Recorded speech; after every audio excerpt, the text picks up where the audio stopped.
Hi, I'm Doug Chang, co-production designer of Rogue One. These images I'd like to show you are early vehicle designs that we were working on for what eventually became Jyn ship. What's fascinating for me about Star Wars ship design is that they're very iconic and they're very challenging as well. I love drawing spaceships, but I also find them to be the most challenging to design for several reasons. One, you're really trying to create something that's very memorable. Two, you're trying to create something that's functionally can work cinematically and actually supports the story. Gareth has set the bar very high. He wanted us to create a design that was as memorable as the Millennium Falcon or the X-Wing. And for me, in my view, those are perfect designs. There's not a thing on them that I would change. And so when Gareth set the bar that high, it was quite a tall order to fill.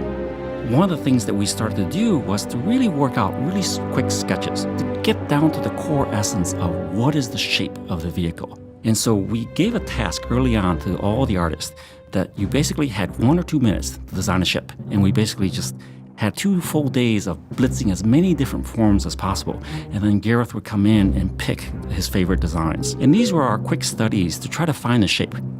And very quickly we realized that there were certain shapes that spoke to all of us, and Gareth especially. And he loved the idea of 2 pontoons kind of connected together. At this point, Jyn's ship was going to be a bigger transport, and we really were exploring ideas of, okay, well, what should this vehicle be?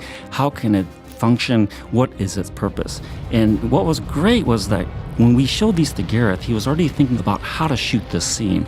And so one idea was that the cockpit would be on one pontoon and there'll be a crew on the other side. The ship itself was probably quite a bit larger than what you ultimately see in Rogue One. It was about Millennium Falcon size. It was working. Emotionally, it was working, but it wasn't quite capturing the spirit of the look.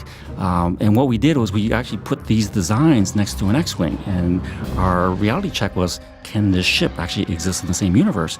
And the answer, unfortunately, was no. And so what we discovered is that we had to go back to the drawing board and really find the right level of detail using this configuration to make sure that it fits within the Star Wars universe.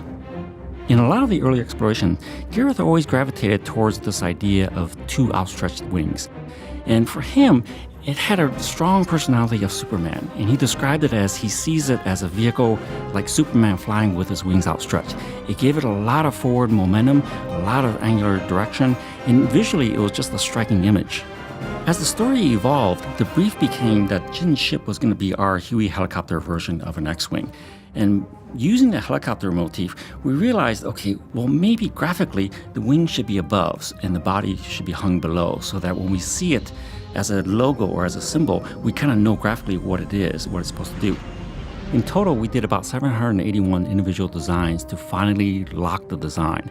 Towards the end of the design cycle, we actually decided that maybe we should put in more X-Wing features. And so we took the X-Wing engines and literally mounted onto the configuration that we had going. And there was something that really started to work. We knew that we had something special. It really spoke to all of us. It started to feel very Star Wars, and yet it was very new. One of the challenges of actually designing a ship is when you're in the final phases of refinement, any little changes that you do affects another piece. And so this is where we started to work in minutia in terms of how big should the engine be, where should it be, how long should the wings be, how wide should the body be. And we chased this over and over because when you come up with an ideal version that looks great from the top, you find out that the bottom view looks ugly. And then you modify the bottom view and then you find out that it transforms the top view. And so it's this very organic process where as you're finding the final design, you're really kind of sculpting it almost organically. After 781 drawings, we actually had the final design that Gareth was happy with. And I have to say I'm very proud of the design overall. There's not a thing on it that I would change. Hi, I'm Valerie. Okay, sci-fi fans, I've got some Star Wars trivia for you. Did you know that when Star Wars was originally released, less than 40 theaters agreed to book showings of the movie after its release date was moved up to before Memorial Day? Around the same time, 20th Century Fox was going to release an eagerly anticipated adaptation of a best-selling book called The Other Side of Midnight, which theaters were eager to show. Fox then stipulated that any theater showing The Other Side of Midnight must also show Star Wars. Needless to say, Star Wars eventually became the highest grossing movie ever made up to that time, while The Other Side of Midnight didn't even break the $25 million mark. Can you believe it?